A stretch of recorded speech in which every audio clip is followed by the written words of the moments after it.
तो चलिए स्टार्ट करते हैं। आज हम क्लास 10th का प्रश्नावली 3.4। ये बहुत ही इजी है, बहुत ही इजी। बस आप लोग ध्यान से देखिएगा। क्वेश्चन नंबर 1 कह रहा है कि निम्न समीकरणों के युग्म को विलोपन विधि तथा प्रतिस्थापन विधि से हल कीजिए। कौन सी विधि अधिक उपयुक्त है? देखिए, आपने विलोपन विधि भी पढ़ लिया और प्रतिस्थापन विधि भी पढ़ लिया। आपको जो मेथड करे उस मेथड से इस क्वेश्चन को बना सकते हो, नहीं तो आप विलोपन विधि और प्रतिस्थापन विधि दोनों तरीका से बना सकते हो। लेकिन लास्ट में आपको कहना होगा कि आपको कौन सा विधि अच्छा लगा, तो आपको बताना होगा। लेकिन मैं आप लोग को एक अच्छा तरीका बताऊंगा जो कि बहुत ही अच्छा है कि आप लोग विलोपन विधि से बनाइए। ठीक है, हो सकता है अभी आप लोग को विलोपन विधि नहीं पढ़ाए हैं। ठीक है, तो विलोपन विधि नहीं पढ़े हैं आप लोग, अभी तक प्रतिस्थापन विधि आप लोगों ने पढ़ा। तो हम क्या करेंगे कि सारे क्वेश्चन को विलोपन विधि से हल करेंगे, क्योंकि प्रतिस्थापन विधि 3.3 में आप लोग को पढ़ा चुके हैं। ठीक है, तो इसलिए हम लोग विलोपन विधि से पढ़ेंगे और बहुत ही अच्छा होता है विलोपन विधि और बहुत मजा आता है बनाने में। ठीक है, तो क्वेश्चन नंबर 1, 2, 3, 4 है। फोरों क्वेश्चन को विलोपन विधि से बताएंगे, कैसे विलोपन विधि से हल किया जाता है, और वही सबसे मजेदार भी होता है विलोपन विधि। तो आइए क्वेश्चन नंबर 1 से हम स्टार्ट करते हैं अपना। देखिए, फर्स्ट क्वेश्चन है कि निम्न समीकरणों के युग्म, चाहिए तो पढ़ लिए। फर्स्ट क्वेश्चन है कि x + y = 5 और 2x - 3y = 4 दिया है। देखो दोस्त, विलोपन विधि का मतलब होता है कि सबसे पहले जो दिया रहता है उसको लिख लेते हैं। तो x + y बराबर में 5 दिया है, तो 5 हमने लिख लिया।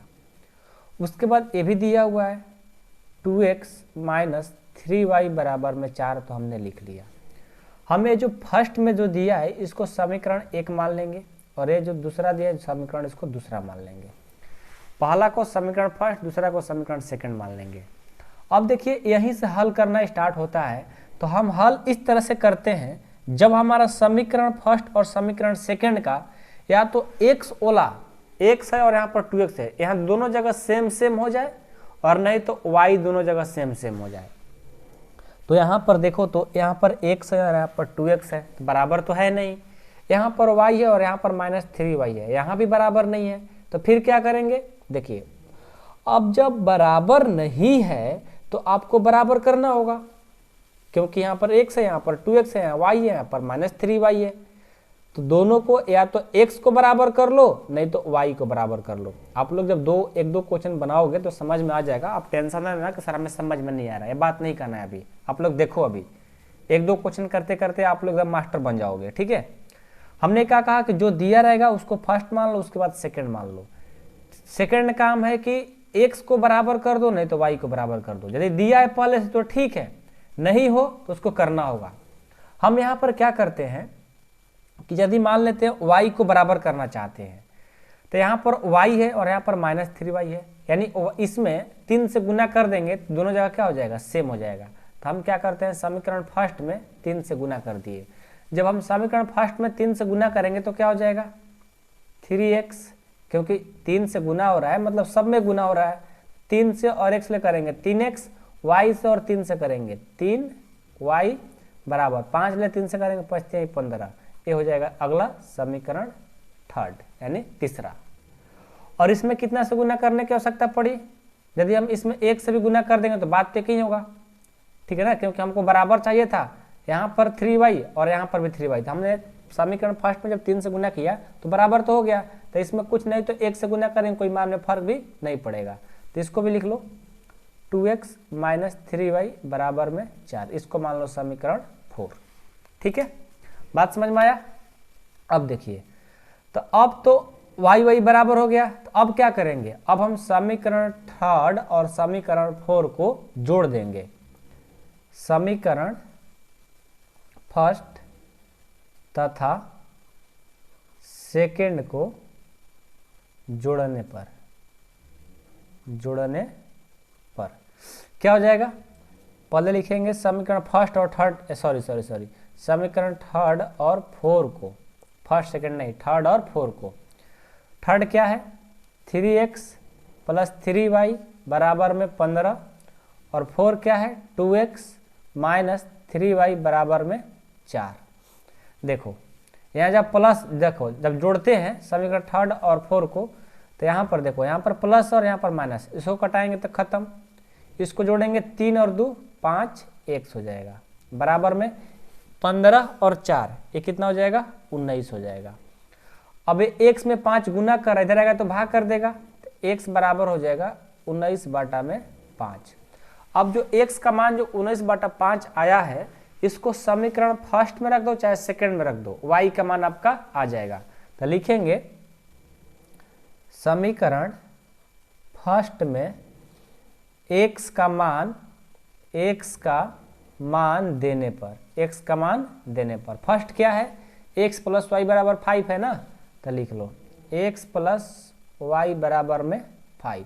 तो x का मान क्या है 19/5 है, तो यहाँ पर रख देंगे 19/5 अब प्लस y = 5। अब यहाँ देखो ये प्लस दे जाएगा तो माइनस हो जाएगा, तो 5 और ये प्लस दे जाएगा तो माइनस हो गया, तो यहाँ से y बराबर हो जाएगा कुछ नहीं तो 1, 5 और 1 का एलसीएम 5, भाग देंगे 5 बार में 5 ले और 5 ले करेंगे 25, माइनस इसको भाग देंगे 1 बार में 1 ले और 19 ले 19, तो y बराबर कितना हो जाएगा 25 में से 19 जाएगा तो हो जाएगा 6 और बाटा में 5। यानी हम कहेंगे अतः x का जो मान आया वो आ गया 19/5 और y का जो मान आ गया 6/5। यही हमारा x y का मान निकालना था, हमारा आंसर हो जाता है। तो यही होता है विलोपन विधि। विलोपन विधि बहुत ही अच्छा है, आप लोग प्रतिस्थापन विधि तो पिछले वीडियो में देख लिए हैं, ठीक है। तो यह है विलोपन विधि। विलोपन विधि का ही मेथड है, 1-2 क्वेश्चन अभी बनाओगे ना अपने आप विलोपन विधि समझ में आ जाता है, बहुत ही ईजी है, बहुत ही ईजी। चलिए इसका सेकंड क्वेश्चन देखते हैं। आइए इसका सेकंड क्वेश्चन देखते हैं। ये देखिए हम पहले से लिख करके रेडी रखे हैं, ठीक है। तो हम क्या करते हैं बुक को हटा ही लेते हैं, ठीक है। चलिए तो सेकंड क्वेश्चन है 3x + 4y = 10 और 2x - 2y = 2 है। तो हम क्या करेंगे, सबसे पहले जो दिया है उसको लिखेंगे 3x + 4y = 10, इसको मान लो समीकरण फर्स्ट। उसके बाद 2x - 2y = 2, इसको मान लो समीकरण सेकंड, ठीक है। अब हम विलोपन विधि में क्या बोले हैं, या तो x को बराबर कर लो, नहीं तो y को बराबर कर लो, आपका जो मन करे वो कर सकते हो। तो चलिए इस फर्स्ट क्वेश्चन में हम y को बराबर किए थे, हम अब इस बार x को बराबर करना चाहते हैं। तो कैसे करेंगे, यहाँ पर 3 यहाँ पर 2 है, तो यदि मान लीजिए इसमें हम 2 से गुना कर देते हैं तो 6x हो जाएगा, और इसमें 3 से गुना कर देंगे तो 6x हो जाएगा, यानी बराबर तो हो ही जाएगा। तो समीकरण फर्स्ट में हमने 2 से गुना किया और समीकरण सेकंड में 3 से गुना कर दिया। तो पहले फर्स्ट का देखो, 2 से गुना करने पर क्या आता है, 2 ले और 3x ले करेंगे 6x हो जाएगा, 4y से 2 से करेंगे तो 8y हो जाएगा, अब बराबर 10 ले 2 से करेंगे 20 हो जाएगा। उसके बाद देखिए इसमें 3 से और 2x ले करेंगे तो 6x हो जाएगा, इसको कह लो समीकरण थर्ड क्योंकि अगला आ गया। फिर 3 से और 2y से करेंगे तो -6y हो जाएगा, 2 ले 3 से करेंगे ए 6 हो जाएगा, ए हो जाएगा समीकरण 4। अब क्या करेंगे, थर्ड और फोर को क्या करेंगे कि हमारा x y का मान आ जाएगा। देखो ये दोनों बराबर है, तो यदि मान लो दोनों जगह प्लस प्लस है, जोड़ेंगे तो हमारा आंसर तो आएगा नहीं, तो क्या करना पड़ेगा, घटाना पड़ेगा। तो चलिए समीकरण फर्स्ट तथा सेकंड को घटाने पर क्या हो जाएगा, 6x + 8y = 20, 6x - 6y = 6। घटाने के बाद किए हैं तो देखो जहाँ प्लस रहेगा वहाँ माइनस हो जाएगा, जहाँ माइनस रहेगा वहाँ प्लस हो जाएगा, यहाँ प्लस तो यहाँ पर माइनस। जब यहाँ घटाने के काम किया जाता है तो उल्टा हो जाता है, जब प्लस तो माइनस, माइनस तो प्लस, प्लस तो माइनस, और जब जोड़ने की बात होता है तो कुछ चेंज होता ही नहीं है, जैसा कि हम लोग क्वेश्चन नंबर 1 में किए। तो चलिए यहाँ पर ए प्लस और ए माइनस है, एक कट जाएगा, यहाँ प्लस 8y है और यहाँ पर प्लस 6y है, तो 8 और 6 कितना हो जाएगा 14, क्योंकि इसका साइन चेंज हो गया था, माइनस था तो प्लस हो गया था। अब 20 में से 6 हो जाएगा 14 ही आएगा, तो यहाँ से y बराबर कितना हो जाएगा 14, एक गुना कर इधर आएगा तो भाग करेगा, 14/14 यानी y बराबर हो जाएगा 1, आपका आंसर। ओके, समझ में आया? तो y का तो माना गया। अब हम चलते हैं, y का मान जब रखेंगे समीकरण फर्स्ट में चाहे सेकंड में तो x का मान भी आ जाएगा। तो लिखेंगे समीकरण फर्स्ट में y का मान देने पर, फर्स्ट में रखो चाहे सेकंड में रखो, बात एक ही है, ठीक है। समीकरण फर्स्ट क्या है, ये दिया हुआ है 3x + 4y, 3x + 4y बराबर में 10, y का मान 1 है तो देखो 3x + 4, y का मान 1 है तो 1 रख दिए बराबर में 10, तो ये हो जाएगा 3x + 4 बराबर में 10, तो 3x बराबर 10 और ये प्लस इधर जाएगा तो माइनस, तो 3x बराबर हो जाएगा 10 में से 4 जाएगा 6 हो जाएगा, तो x बराबर एक गुना कर इधर आएगा तो भाग कर देगा, 3 दूनी 6, यानी x का जो मान आ गया ये आ गया 2 आ गया। तो लिखेंगे अतः x बराबर 2 और y बराबर में कितना 1, ये आपका आंसर हो गया। यही तो होता है विलोपन विधि, बहुत ही अच्छा है विलोपन विधि, और विलोपन विधि से ही हमारा आगे चल करके जो भी काम होने वाला है 11 12 में फिजिक्स केमिस्ट्री में विलोपन विधि बहुत इंपॉर्टेंट है, ठीक है। प्रतिस्थापन विधि और ब्रजग्रहण विधि अभी आगे मिलेंगे, वो कोई इंपॉर्टेंट नहीं है, लेकिन विलोपन विधि जो है बहुत ही आप लोग को आगे चल करके काम देने वाला है, ठीक है। तो चलिए क्वेश्चन नंबर सेकंड भी कंप्लीट होता है इसी के साथ। अब हम क्वेश्चन नंबर 3 को इसमें के देखते हैं, ठीक है। अब ये देखिए आपका क्वेश्चन नंबर 3 है। पहले क्या दिया है, इसको हम सॉल्यूशन लिखते हैं SOL पावर में n, तो इसका मतलब सॉल्यूशन यानी हल हो गया, ठीक है। शॉर्ट में पहले देखो क्या दिया इसमें कि 3x - 4y और ये -4 बराबर में 0 दिया था। इसको क्या करेंगे, पहले जिस तरह से हम अभी बनाए थे क्वेश्चन नंबर 1 और क्वेश्चन नंबर 2 उस तरह से इक्वेशन बनाएंगे। तो -4 को बराबर किस साइड लाएंगे तो क्या हो जाएगा प्लस, तो ये हो गया समीकरण फर्स्ट। अब ये देखो क्या दिया है 9x और ये प्लस इधर जाएगा तो माइनस हो जाएगा 2y, बराबर में 7 है तो 7, ये हो गया समीकरण सेकंड। पहले इसको अच्छे से हमने लिख लिया क्योंकि सेपरेट करना जरूरी है, ये थोड़ा इधर उधर गलती करके लिखा हुआ था आपको भुलवाने के लिए, ठीक है। तो ये हो गया फर्स्ट और ये हो गया सेकंड। इसमें हम किसको बराबर करना चाहें बोलो, मान लो कि हम x को बराबर करना चाहते हैं, तो यहाँ पर तो 9x है, यहाँ पर क्या है 3x, यानी 3 से गुना करना पड़ेगा समीकरण फर्स्ट में, और इसमें 1 से, क्योंकि 1 से करेंगे तो कोई मान में फर्क भी नहीं पड़ेगा। समीकरण फर्स्ट में 3 से गुना किए 3 का 9x, -5 और 3 से करेंगे -15y बराबर 4 से और 3 से करेंगे 12, 1 से करेंगे कोई मान में फर्क नहीं पड़ेगा, ये -2y और बराबर में 7, ये हो गया समीकरण थर्ड और ये हो गया समीकरण 4। अब क्या करेंगे, समीकरण फर्स्ट में से समीकरण थर्ड में से 4 को माइनस कर देंगे, लिखेंगे समीकरण थर्ड तथा 4 को घटाने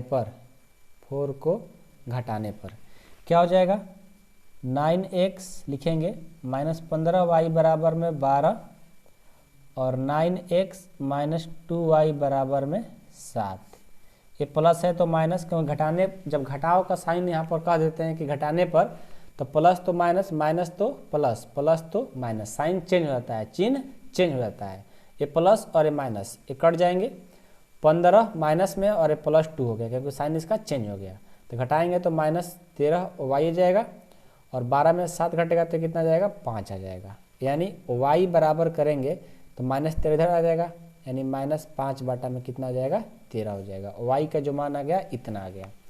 अब y का मान समीकरण फर्स्ट में रख देंगे या सेकंड में रख देंगे, चलिए समीकरण फर्स्ट में रख कर लाते हैं।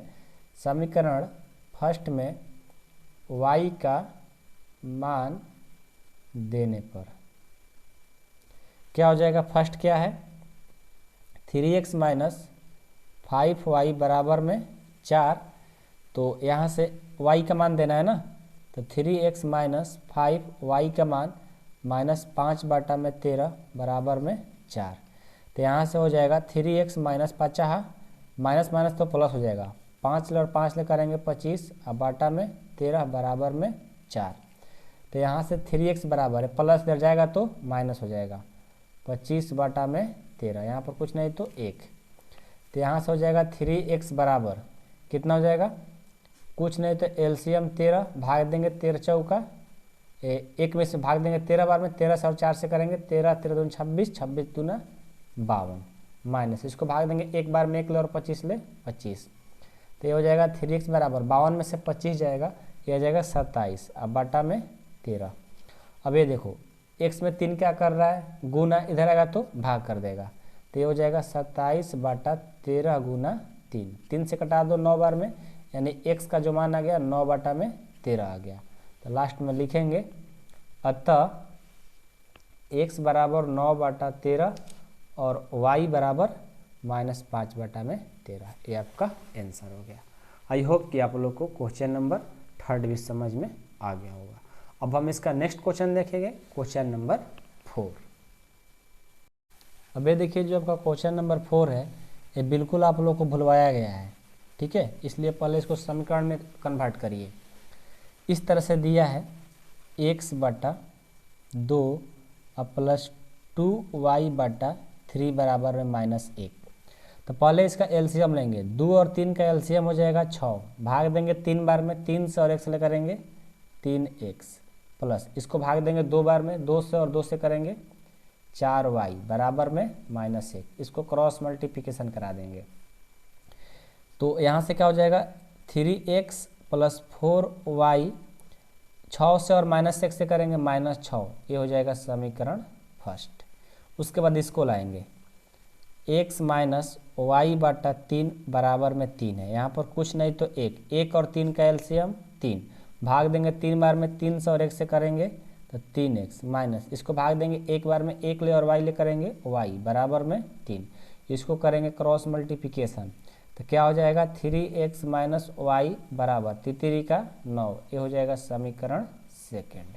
ठीक है, अब हम जिस तरह से क्वेश्चन नंबर 1 2 3 हल किए हैं उस तरह से हल कर लेंगे। तो पहले चेक करेंगे कोई बराबर है, देखो 3x प्लस 4y है, यहाँ पर 3, अच्छा ये 3x और ये 3x दोनों क्या है सेम है, तो हम क्या करेंगे समीकरण फर्स्ट में सेकंड को घटा देंगे, लिखेंगे समीकरण फर्स्ट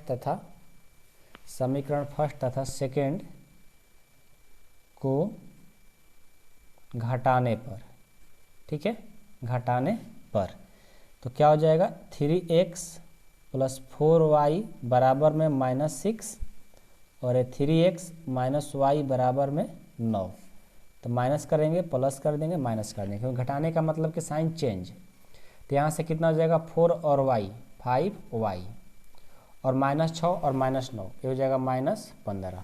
यहाँ से y में 5 गुना कर रहा है, बराबर में आएगा तो भाग कर देगा, y बराबर -15 बटा 5 हो गया, 5 3 15, यानी y का जो मान आ गया वो आ गया -3।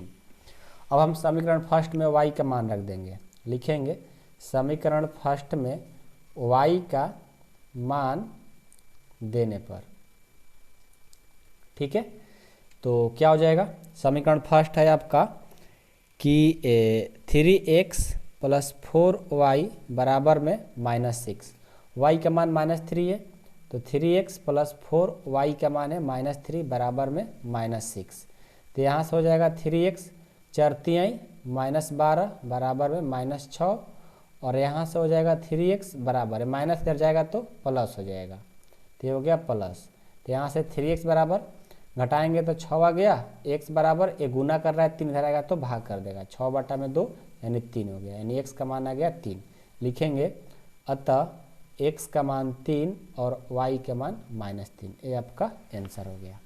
अब आपका यहाँ पर एक क्वेश्चन बनता है कि सर आपने क्वेश्चन नंबर 3 के जैसा क्यों नहीं 3rd और 4th समीकरण रखे। तो देखो यहाँ पर दोनों जगह सेम नहीं हो रहा था, इसलिए हमको 3rd और 4th की आवश्यकता पड़ी, लेकिन हमारा यहाँ पर क्या है कि समीकरण फर्स्ट ही और सेकंड में ही दोनों जगह सेम आ गया, इसलिए हम लोग वहीं पर काम कर लेंगे। मेरा मकसद यही था ये 3rd 4th मानने का कि जब तक ये बराबर नहीं हो जाएगा तब तक हम लोग समीकरण फर्स्ट सेकंड थर्ड मानते चलेंगे, तब तक बनाएंगे, ठीक है। यदि डायरेक्ट हो जाता है तो फिर मानने की जरूरत है ही नहीं, ठीक है। तो चलिए इसी के साथ हमारा क्वेश्चन नंबर 1 का 1 2 3 4 क्वेश्चन कंप्लीट होता है। अब हम क्वेश्चन नंबर 2 को देखते हैं। चलिए अब हम क्वेश्चन नंबर 2 को देखते हैं। निम्न समस्याओं में रैखिक समीकरणों का युग्म बनाइए और उनके हल यदि उनका अस्तित्व हो तो विलोपन विधि से ज्ञात कीजिए। देखिए, अब जो हमारा क्वेश्चन नंबर 2 में जितने भी क्वेश्चन मिलेंगे वो सारे क्वेश्चन वर्ड प्रॉब्लम वाले मिलेंगे, मतलब ऐसे लिखा हुआ रहेगा, उसको हम लोग जैसे हम लोग क्वेश्चन नंबर 1 का क्वेश्चन बनाए हैं उस तरह से बनाना होगा। उसके बाद हम लोग हल करके एक्स वाई का मान निकालेंगे या जो क्वेश्चन में पूछा गया होगा वो हम काम करेंगे। सबसे पहले हम क्वेश्चन नंबर 1 को स्टार्ट करते हैं। कह रहा है कि यदि हम अंश में एक जोड़ दें तथा हर में एक घटा दें तो भिन्न एक में बदल जाती है। यदि हर में एक जोड़ दे तो यह 1/2 हो जाती है, तो वो भिन्न क्या है, आपको इसमें भिन्न बताना है। तो सबसे पहले हमें तो कुछ पता नहीं है भिन्न के बारे में, ना अंश को पता है और ना हमें हर पता है, तो हम मानेंगे। क्या मानेंगे, देखो सॉल्यूशन इसका कैसे करेंगे। माना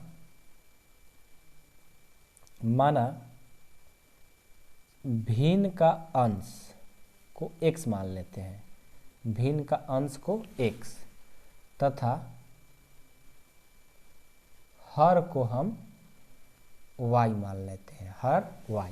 भिन्न अंश यानी अंश x हो गया और हर y हो गया, तो भिन्न क्या बनेगा, तो भिन्न बनेगा x बटा y, क्योंकि भिन्न बराबर अंश बटा हर होता है, तो अंश x है और हर y है। तो चलिए अब हम अकॉर्डिंग टू क्वेश्चन चलेंगे। अकॉर्डिंग टू क्वेश्चन का मतलब होता है प्रश्न से, ठीक है। प्रश्न में दिया है कि यदि हम अंश में एक जोड़ दें, मान लो ऊपर अंश है और नीचे हर है, कह रहा है कि यदि हम अंश में एक जोड़ दें तो इसमें एक जोड़ दें तथा हर में एक घटा दें, हर में क्या करना है, एक घटाना है, दे तो भिन्न एक में बदल जाती है। तो भिन्न क्या बन जा रही है, एक हो जा रही है। ये आपका क्वेश्चन में कहा गया था, हमने कर दिया। अब इसको सॉल्व कर लो, तो इसको क्रॉस मल्टीप्लिकेशन करेंगे तो x + 1 ज्यों का त्यों और 1 से इतना से करेंगे तो y - 1 हो गया। अब इसको सॉल्व करो, x और ये प्लस इधर जाएगा तो माइनस हो जाएगा, बराबर में -1 और ये प्लस इधर जाएगा तो -1 हो जाएगा। तो यहाँ से x - y बराबर -1 - 2 समीकरण फर्स्ट आ गया, ठीक है। अब देखो, अब हम क्या करेंगे, फिर से क्वेश्चन पढ़ेंगे कि अब क्या कह रहा है। अब कह रहा है कि यदि हर में एक जोड़ दें, अब देखो पहले तो अंश बटा हमने हर लिख लिया, अब बोल रहा है कि यदि हर में एक जोड़ना है, मतलब नीचे जो हर है उसमें एक जोड़ना है, तो यह 1/2 हो जाती है, यानी जो संख्या बनती है 1/2 हो जाती है। अब की बार अंश में कुछ जोड़ने की जरूरत है नहीं, सिर्फ हर में एक जोड़ना था और 1/2 हो जा रही है। अब इसको हम क्रॉस मल्टीप्लिकेशन कराएंगे, 2 ले और x ले करेंगे 2x बराबर में y से और 1 से करेंगे तो y + 1 ही होगा, तो y को इधर लाएंगे तो हो जाएगा 2x - y बराबर में 1। ये हो गया समीकरण सेकेंड, ठीक है। तो अब हम क्या करेंगे, समीकरण फर्स्ट और सेकेंड को घटाएंगे, क्योंकि देखो यहाँ पर भी -y है और यहाँ पर भी -y, दोनों सेम है, तो इसको हमें कुछ करने की जरूरत है नहीं। तो समीकरण फर्स्ट तथा सेकेंड को घटाने पर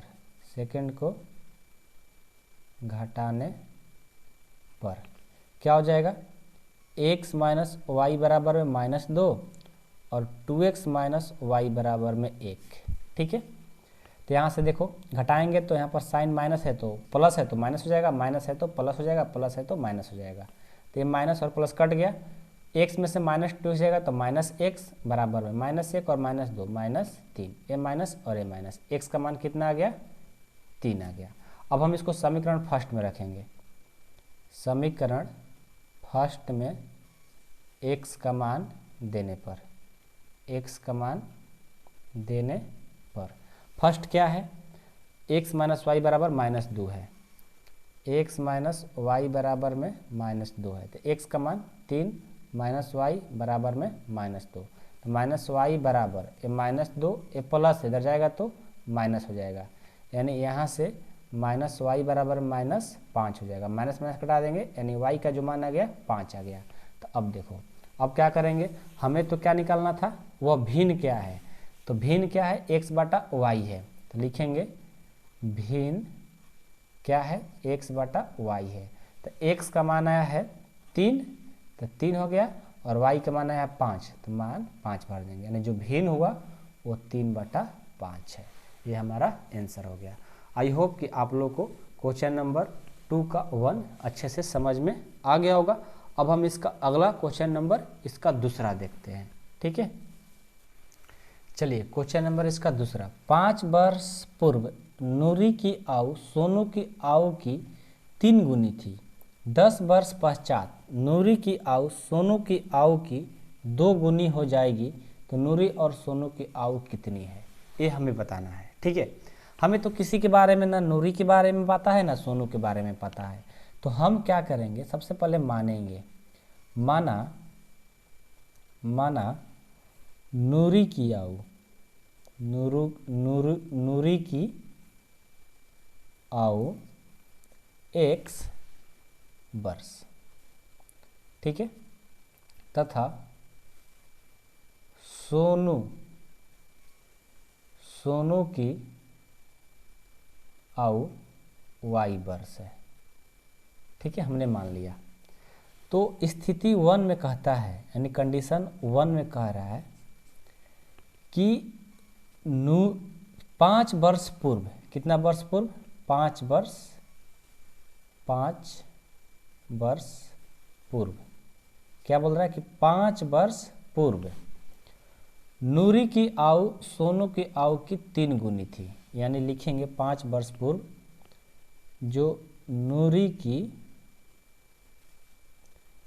आयु जो है वो क्या है, x माइनस 5 वर्ष हो जाएगा।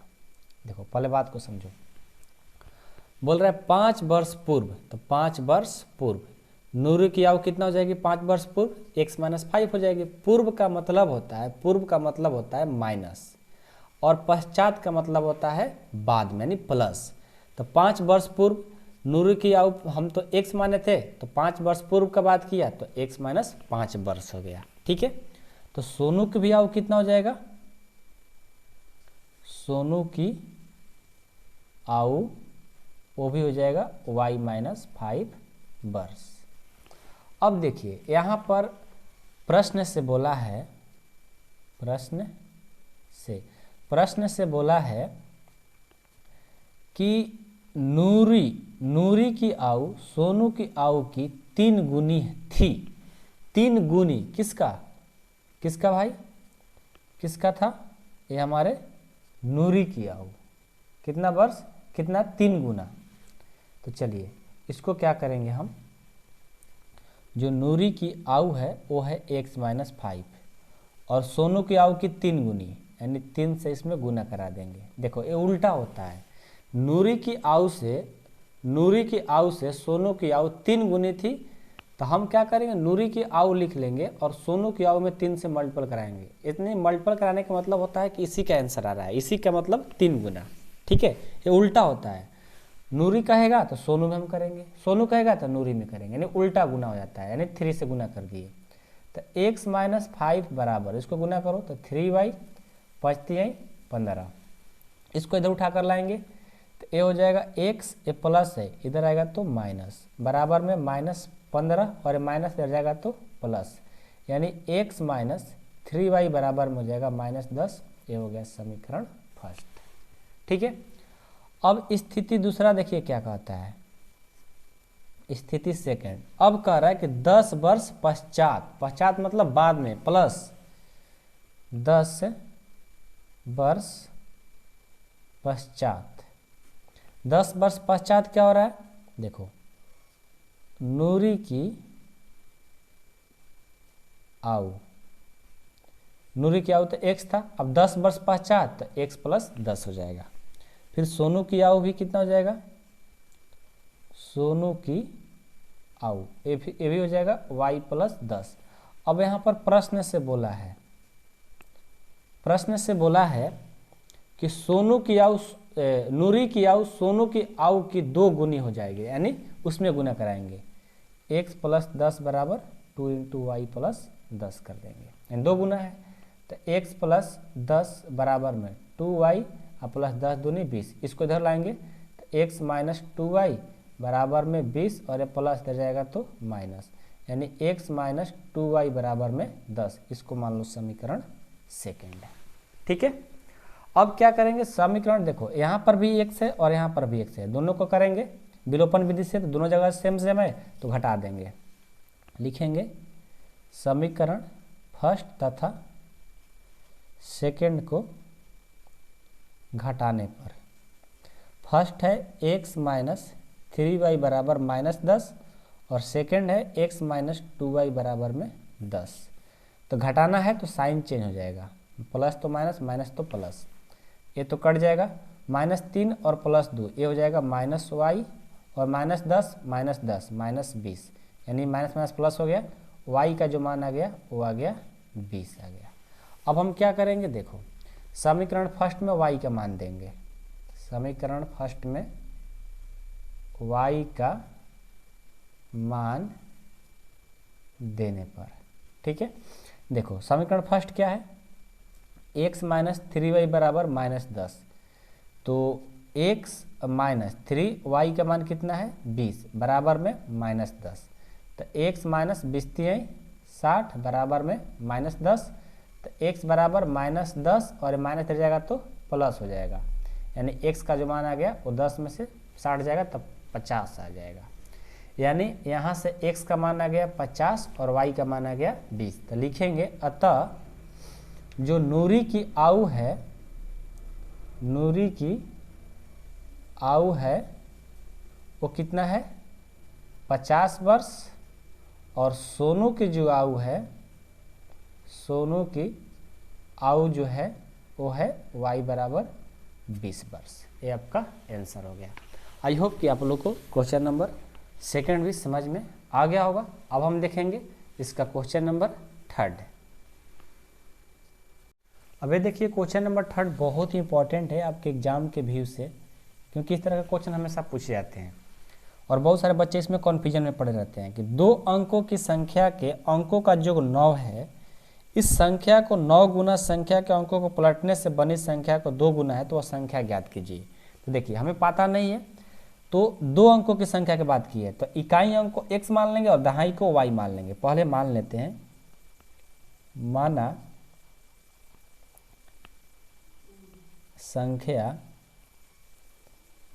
संख्या के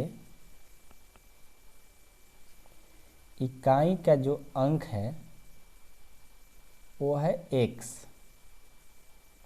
ठीक है, तथा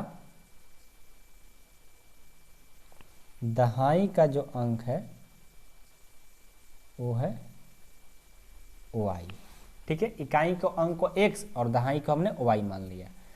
तो जो वास्तविक संख्या बनेगी वो क्या बनेगी, तो देखो लिखेंगे तो वास्तविक संख्या मतलब रियल जो संख्या बन रही है वो क्या बनेगी। देखो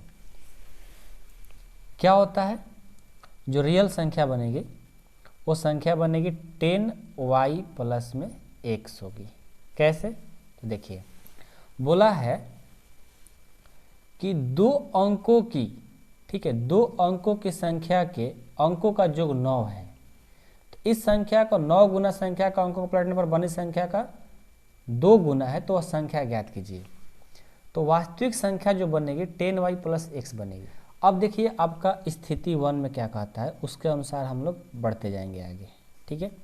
स्थिति 1 में कहता है कि 2 अंकों की संख्या के अंकों का योग 9 है। 2 अंकों की संख्या x और y, 2 अंक की संख्या ही माना है ना, x प्लस y बराबर जो दिया है वो 9 दिया है, इसको मान लो समीकरण फर्स्ट। स्थिति सेकंड क्या है, देखो स्थिति सेकंड है, ध्यान से देखिएगा कि इस संख्या का 9 गुना संख्या के अंकों को पलटने पर बने संख्या के 2 गुना, इस संख्या का कितना गुना 9 गुना, कौन संख्या, वास्तविक संख्या की बात कर रहा है, यानी 9 इंटू संख्या यानी वास्तविक संख्या की बात कर रहा है, और 2 गुना किसके, संख्या के अंकों को पलटने से बनी संख्या 2 गुना, तो यहाँ पर पलटी संख्या यानी पलटल जब संख्या के उसका कितना हो रहा है 2 गुना हो रहा है, ठीक है। देखो फिर से एक बार देखो, माना संख्या जो इकाई का अंक है उसको x मान लिया और दहाई का अंक को y मान लिए, तो वास्तविक संख्या हमारा जो बनेगी 10y प्लस x होगी। तो स्थिति 1 में कह रहा है कि 2 अंकों की संख्या का अंकों का जो 9 है, तो एक वो संख्या x थी एक y थी, x प्लस y बराबर 9 हो गया समीकरण फर्स्ट। उसके बाद इस संख्या का 9 गुना किस संख्या का, वास्तविक संख्या का 9 गुना, 9 इंटू संख्या यानी वास्तविक संख्या बराबर 9 गुना संख्या के अंकों को पलटने पर, मतलब जब इस संख्या को अंकों को पलट रहे हैं तो कितना गुना, 2 गुना हो रहा है। तो लिख लो 9 संख्या जो है 10y प्लस x हो गई और यहाँ पर 2। अब इस संख्या को पलटेंगे तो x वाला y पर, y वाला x पर, ये हो जाएगा 10x प्लस y। तो यहाँ से इसको गुना करा दो, 90y प्लस 9x बराबर में 20x प्लस 2y। ठीक है, अब क्या करेंगे देखो, सबको उठा करके इधर लाएंगे। तो इसको क्या करते हैं, तो ऐसे कर लो, सबसे इजी तरीका कि इन दोनों को उठा करके इस साइड लाओ। तो ये हो जाएगा 20x प्लस 2y, ये प्लस इधर जाएगा तो 90y, ये प्लस इधर जाएगा तो माइनस 9x बराबर में 0। तो 20x में से माइनस 9x जाएगा तो ये हो जाएगा 11x, और 2y में से माइनस 90y करेंगे तो माइनस 88y हो जाएगा बराबर में 0। तो यहाँ से दोनों में 11 कॉमन मिल रहा है, तो ये हो जाएगा x माइनस 8 बराबर में x माइनस 8y बराबर में 0। 11 गुना कर इधर आएगा तो भाग कर देगा, x माइनस 8y बराबर में 0 बटा 11, तो x माइनस 8y बराबर में 0 हो गया। और इसको मान लो कि x बराबर में माइनस इधर जाएगा तो प्लस हो जाएगा, इसको मान लो समीकरण सेकेंड है। ठीक है, अब हम क्या करते हैं, समीकरण सेकेंड जो है फर्स्ट में रख देंगे, y की जगह पर लिखेंगे समीकरण फर्स्ट में x का मान है ना, x का मान देने पर फर्स्ट क्या है आपका x प्लस वाई बराबर में 9, तो x के बदले 8y प्लस वाई बराबर में 9, तो हो गया 9y बराबर में 9, तो y बराबर में 9 बटा 9 कट करके 1 हो गया, यानी y का मान आ गया 1। ठीक है, अब क्या करेंगे देखो, अब क्या करेंगे, समीकरण जो सेकेंड है, सेकेंड में y का मान देने पर दीजिए, x बराबर है 8y, तो x बराबर में 8 गुना 1 यानी x बराबर हो गया 8।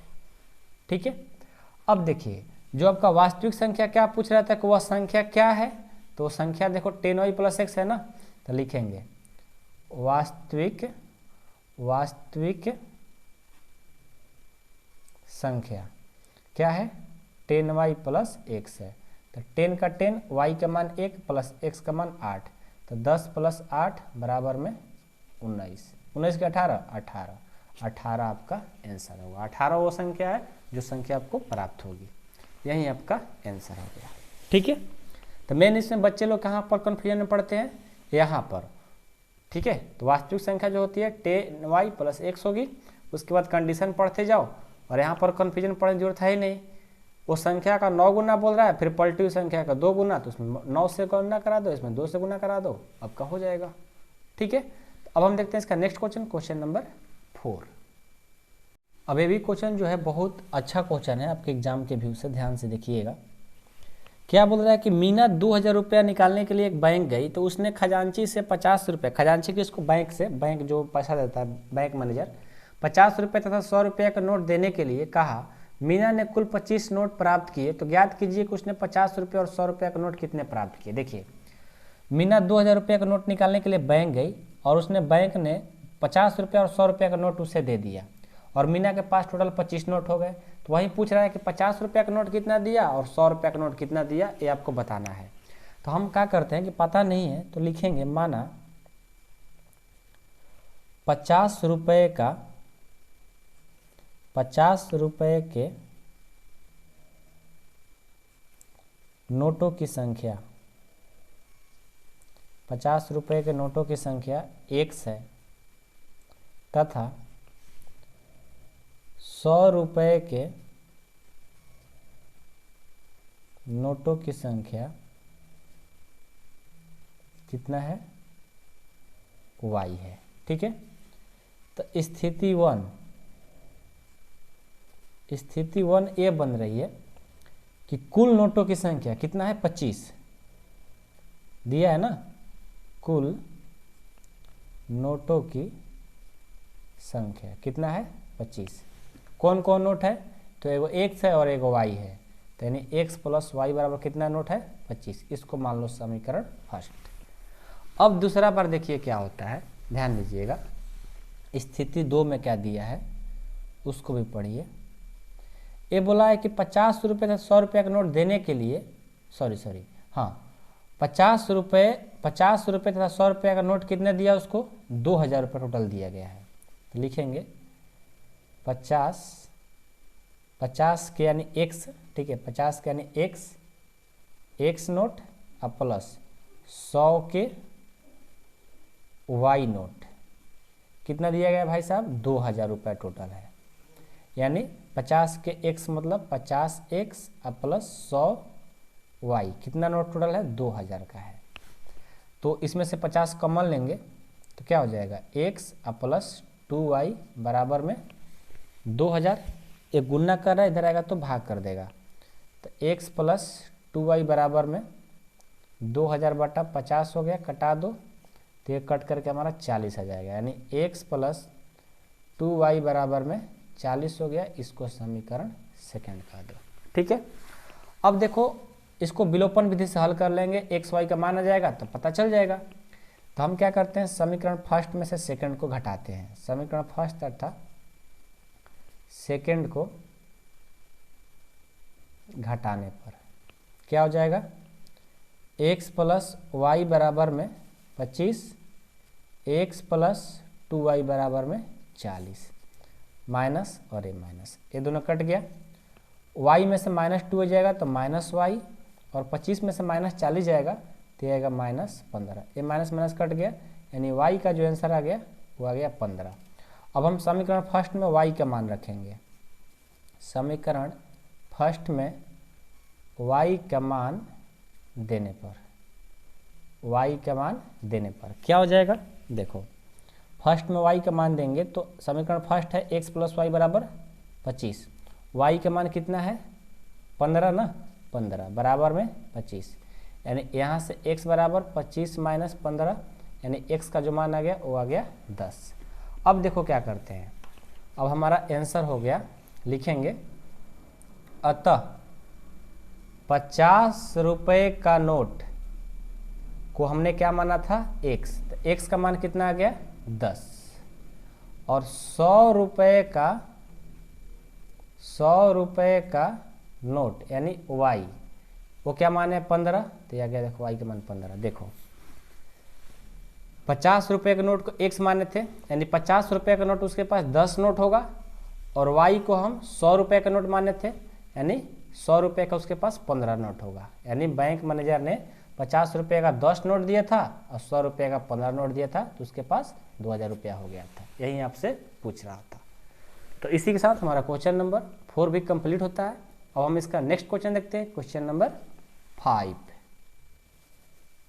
इस क्वेश्चन को भी ध्यान से देखिएगा। किराए पर पुस्तकें देने वाले किसी पुस्तकालय का प्रथम 3 दिन का एक नियत किराया तथा उसके बाद प्रत्येक अतिरिक्त दिन का अलग किराया है, तो सरिता ने 7 दिनों तक एक पुस्तक रखने के लिए 27 रुपये अदा किए, जबकि सुशी ने एक पुस्तक 5 दिनों तक रखने पर 21 रुपये अदा किए। तो नियत किराया तथा प्रत्येक दिन का किराया ज्ञात कीजिए। देखिए बहुत ईजी है, हमें कुछ पता नहीं है, ना नियत किराया पता है ना अतिरिक्त किराया पता है।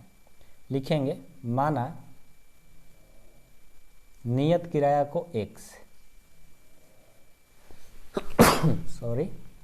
नियत किराया 100 रुपया तथा अतिरिक्त किराया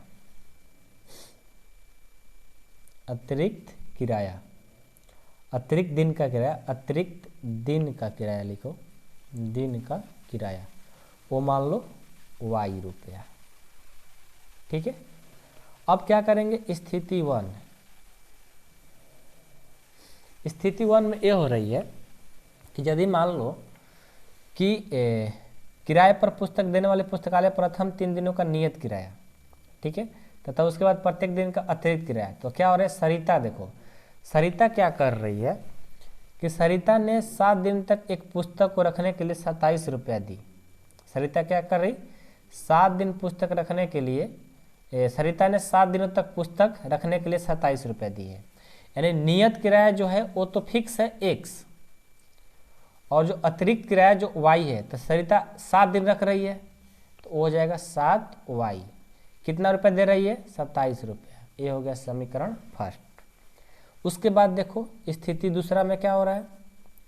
स्थिति दूसरा में हो रहा है कि जबकि सुशी ने एक पुस्तक को 5 दिनों तक रखने के लिए 21 रुपया, तो नियत किराया तो x फिक्स है और ये 5 दिन रखी है तो 5y हो जाएगा, और कितना रुपया दी है? 21 रुपया। तो ये हो गया 21। इसको मान लो समीकरण सेकंड। अब क्या करेंगे? समीकरण फर्स्ट में सेकंड को घटा देंगे। तो लिखिए समीकरण फर्स्ट तथा सेकंड को घटाने पर क्या हो जाएगा? x प्लस 7y बराबर 27, x प्लस 5y बराबर में 21। तो प्लस तो माइनस, प्लस तो माइनस, प्लस तो माइनस, एक कट जाएगा। यहाँ से आ जाएगा 2y, 27 में से किस जाएगा? कितना आ जाएगा? 6 ना, 6। तो y बराबर हो जाएगा 6/2 कट करके 3, यानी y का मान आ गया 3। अब हम क्या करेंगे? समीकरण फर्स्ट में y का मान रख देंगे। लिखिए समीकरण फर्स्ट में y का मान देने पर क्या है आपका? फर्स्ट x प्लस 7y बराबर में 27, तो y का मान देखिए x 7, y का मान 3 है, बराबर में 27 हो गया। तो x प्लस 21 बराबर में 27, तो x बराबर में 27 माइनस 21, यानी x बराबर आ गया आपका 5 कि 6 आ जाएगा। x बराबर 27 में से कहीं जाएगा 6 आ जाएगा। यानी यहाँ से साफ साफ पता चल गया, यहाँ पर लिखेंगे अतः जो नियत किराया था, नियत किराया को क्या माने थे? x, उसका जो आया है वो 6 रुपया है, ठीक है। और जो अतिरिक्त किराया है, अतिरिक्त किराया वो क्या माने हैं? y, वो कितना रुपया लगा है? 3 रुपया। देखो 3 रुपया, यही आपका आंसर हो गया। प्रतिदिन का जो अतिरिक्त किराया है 3 रुपया प्रतिदिन का लग रहा है, ठीक है। तो बस नियत किराया तथा प्रत्येक दिन किराया ज्ञात कीजिए। तो नियत किराया 6 रुपया, प्रत्येक दिन का किराया 3 रुपया, यही आपका आंसर हो गया। बस इतना ही था। तो 3.4 आज हम लोग का कंप्लीट होता है। हम अब अगले वीडियो में 3.5 को सॉल्व करेंगे। और जिनको पूरा कोर्स पढ़ना होगा, जिनको मेंबरशिप में जुड़ना होगा, जिसे मेंबरशिप सपोर्ट मेंबरशिप बोलते हैं उसको, सपोर्ट मेंबरशिप में जिनको जुड़ना होगा वो लोग इस नंबर पर जुड़ सकते हैं 8383896119। 499 रुपये लगता है पूरे साल का। पूरा 100% आपको मैथ कंप्लीट कराने की गारंटी दी जाती है। सारे आप लोग को वीडियो मिलेंगे, थ्योरी मिलेंगे, कंसेप्ट मिलेंगे, अलग से क्लास मिलेंगे जब आपको समझ में नहीं आएगा। तो यानी सपोर्ट मेंबरशिप में जुड़ने के लिए 499 रुपये लगता है। जिनको जुड़ना है वहीं लोग कॉल करें, ठीक है। चलिए आज के लिए इतना ही, हम मिलते हैं अगले वीडियो में 3.5 में।